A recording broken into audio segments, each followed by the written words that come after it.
And welcome back to PSA TV. This is Eye on Labor. On set, I've got with me, she is the founder and owner of Bakery Treatz, the award-winning, of course, baker. It's Michelle Sohan. Michelle Sohan. Yes. How are you? Thank you for having me. Yes. I know you came from Shigonas this morning. Literally dragged her out to Central. How are you this morning? Good, good. All ready to go, man. Lovely day. Yes, it is indeed. We've got some sunshine this morning, and we've got in front of us a three-layered wedding cake. Well, a three-tiered cake. It's something that you were telling me that you did live. Yeah, decorated using different techniques of piping and brush embroidery to create lace effects. These are the things that I really love doing, creating stuff here. Okay, so tell me, in your opinion, what is your favorite thing to do in terms of baking? Of course, decorating cakes, but I also love developing recipes. You know, actually in 2017, I won Best Tasting Cake in Italy. And it took a lot of training. I actually did a lot of classes with chefs from abroad. And it brought me to this realization that, you know, taste is so important. So much has evolved in the industry. Yeah. I started like 17 years ago, so it's been a great journey. It's always a learning experience, and I can never stop. Before we go further though, who exactly is Michelle Sohan? Oh gosh, a crazy person. Well, as you would know, I actually started baking because of an accident. Yes. I actually never baked before. It was never anything that I was interested in. In fact, I was probably allergic to the kitchen. My sisters So there is hope for me. Okay. So there is hope. Yeah, never say never, because you know we don't know where life takes us. We always have to be open to the journey. What happens today may not be the path we will be on tomorrow. Yeah. But what happened to me was such a blessing, even though it was in disguise of a terrible accident. Yeah. And over the years, I've met amazing people. I've been really blessed internationally to meet some of the best in the industry. I represent Satinized Fondant. I'm actually one of the artists of excellence. There are 42 of us around the world. I'm the only one in the Caribbean, so I'm really proud of that. Yeah, not just Trinidad, but in the Caribbean. Not just Trinidad. In fact, when I competed in Italy at the Cake Designers World Championships in 2017, I was the first Caribbean person to take part. So that in itself was really an amazing experience, as they actually had to print a flag, a Trinidad and Tobago flag, for the first time for the competition. Wow. Wow. They're having it this year again in October, but I won't be able to attend. I was now going to ask you if you plan to enter again. It was a very costly experience. I mean, from the training to actually physically going to Italy with my ingredients, with my cakes, everything. Yes. Yeah. Now, we're in July, and as you would agree with me, July is wedding season, oh my gosh, wedding it's month. so, we look forward. It actually started in June. In June, yeah. But we look forward to July, August. It's crazy with wedding cakes, not only just here, but in Tobago. And we have a few booked in Barbados as well. Because it coincides with school closing. Yeah. So it's a lot of people being home, and you know, a lot of people taking their holidays at this time. So it's really, really exciting. This weekend we have quite a few, and you know, all totally different in design. What I try to do as much as possible is customize the cake based on a couple. Okay. So we always have a consult, and I sit and talk with them. There are times if it's a destination wedding, the couples are away. Yeah. Actually, we have two this weekend. And we do WhatsApp, we do FaceTime, we do the whole works. We have a way of getting our samples across to them so they taste their flavors, they choose everything. Yeah. When they fly in, we're ready with the cake. In terms of being an entrepreneur, a young entrepreneur, how has that been for you? Well, it's been twofold. Being a female entrepreneur is a lot more difficult. Getting people to take you seriously, you know, people always feel that they could walk over you. You have to really stand your ground. It's really important at the end of the day that we support each other though. I've found that, you know, women especially tend to want to always look to criticize and be very negative, and I never understand that. We should always be supporting each other. But in the baking industry, I was one of the first women to actually get into it in Trinidad. Yes. And it was a lot, you know, a lot of people came and said, no, you're not going to make, you know, we're going to close you down.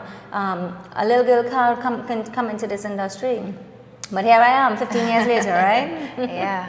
But how has your journey been thus far? It's been a great one. I've taken every experience, good or bad, and made it a learning one. And I think that's what we always have to focus on. What mistakes we make, what, you know, things we've learned, how do we let that form us in our next steps? Do you perhaps have any plans to expand your business out of Chaguanas? Well, I would have to say that we're already in the island. I mean, we're so easily accessible. I've never seen the need to actually do another branch. We are open to doing franchising, but still having the central location as our headquarters and where we do all our production. Tell me something. In terms of the industry itself, how do you deal with, I don't want to say competitors, because I used that term the last time, and I was told, you know,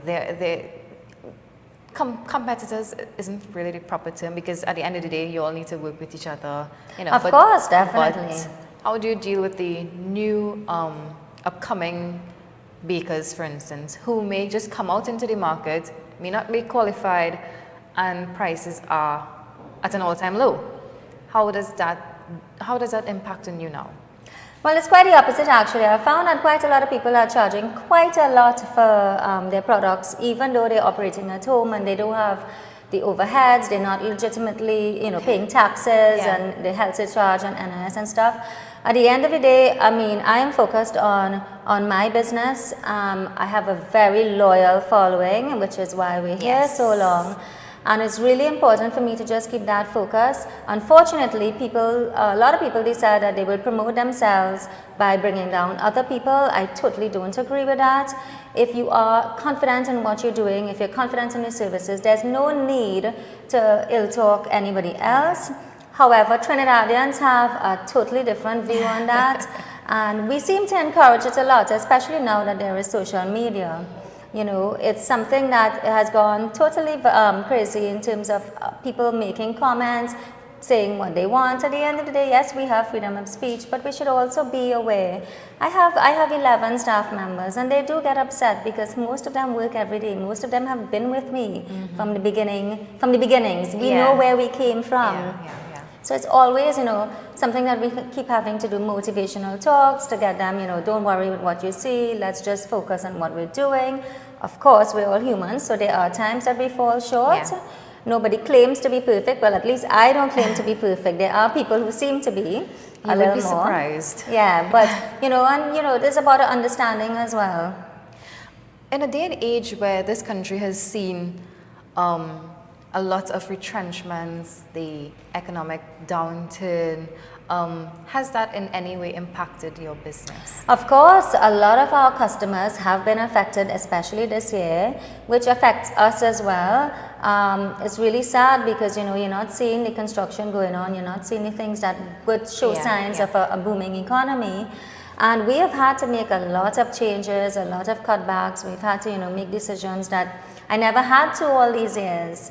But it's something now that is more serious that we have to just, it's hard to plan, I have to say. It's really hard to plan. And I'm a person who likes to know what's next. So it's a little bit difficult because, you know, the money isn't coming in. I have a staff to maintain.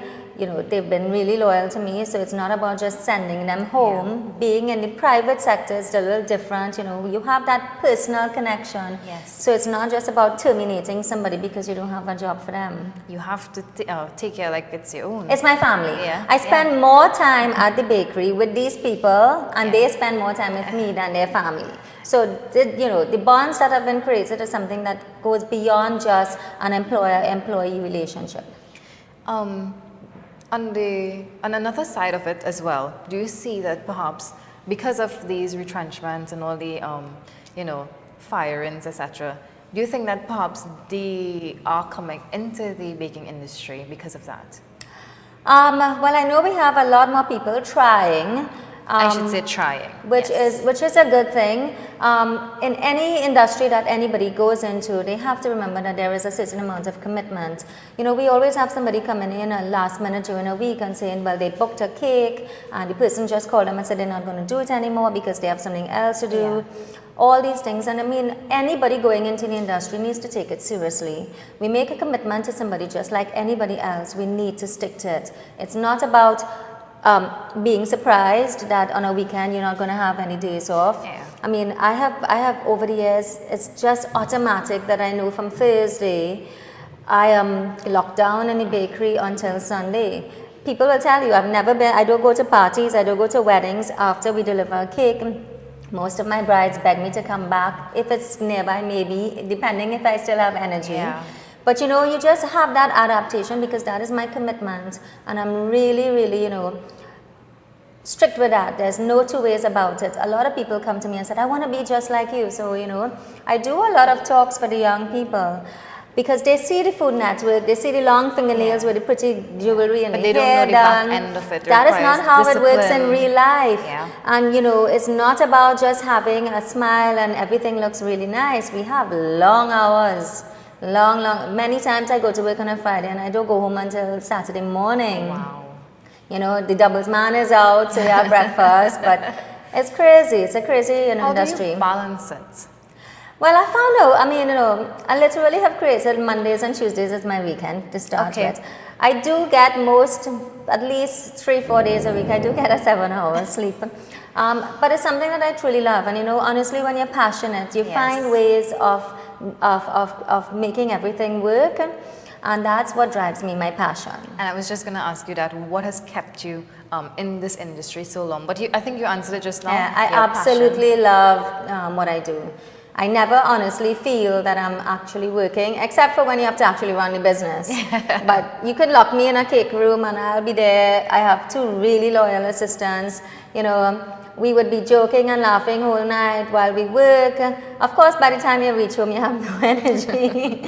But it's something that, you know, I really, really do enjoy. Do you ever regret getting into this business? Not at all, not at all. Even with some of the negativities that we have to face, at the end of the day, you know, I know what I'm about, I know where I have been, I know where I'm going. Well, at least I would like to think I know where I'm going, but you know how things happen. Life happens. But I take it one day at a time, and I'm really grateful and blessed to be where I am today.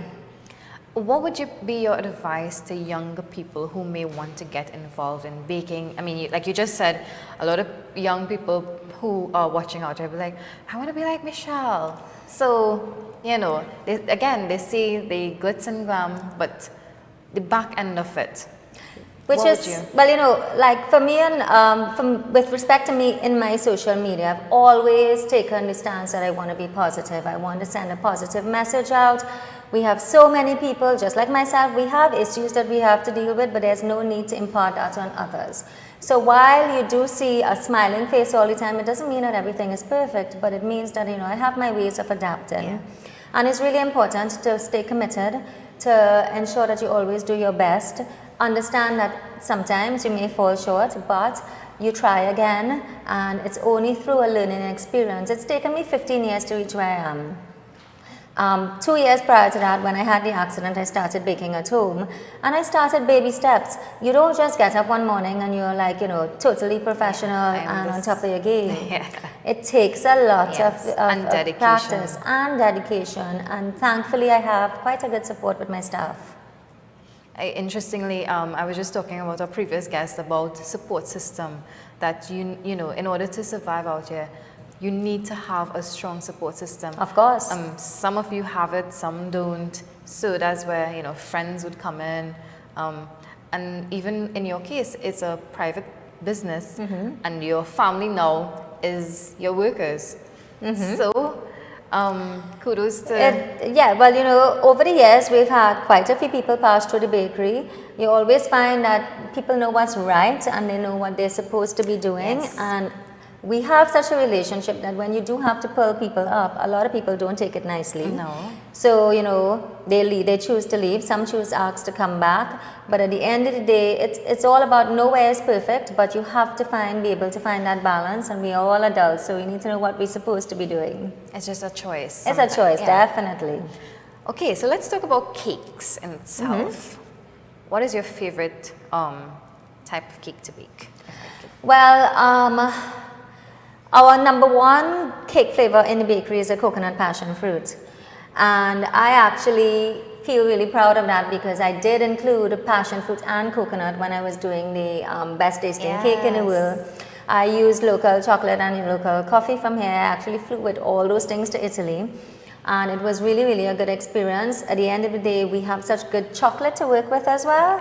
So for small amounts, and you know, we can produce some stuff that is totally amazing that when I travel wows everybody. But that is like our number one flavor anywhere, anytime you send those flavors out. Like I just did a tasting last week in Tobago, last weekend on Saturday.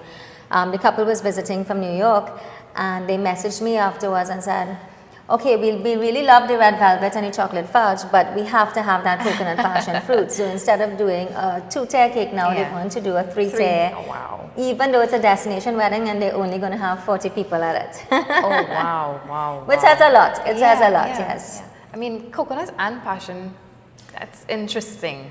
It is. You know, coconut is actually very versatile What would have led you to flavor. even, first of all, mix those two?